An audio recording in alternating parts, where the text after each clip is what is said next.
Welcome everyone.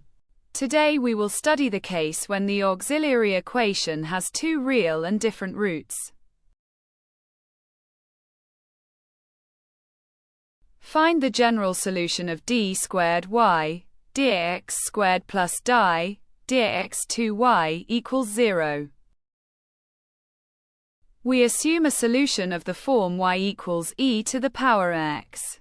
Then di dx becomes me caret mix, and d squared y dx squared becomes m squared e caret mix.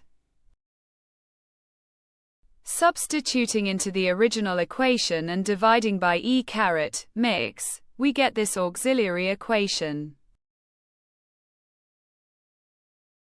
We factorize the quadratic equation.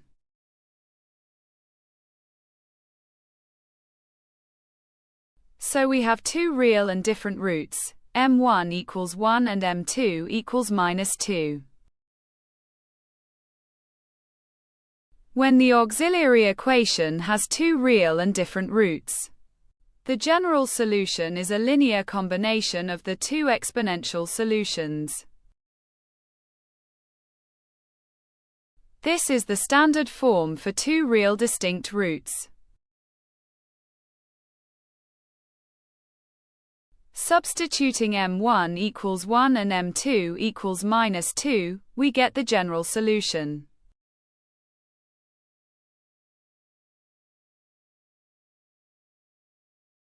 Because e caret x and e caret -2x are linearly independent functions, their linear combination with arbitrary constants c1 and c2 gives us all possible solutions.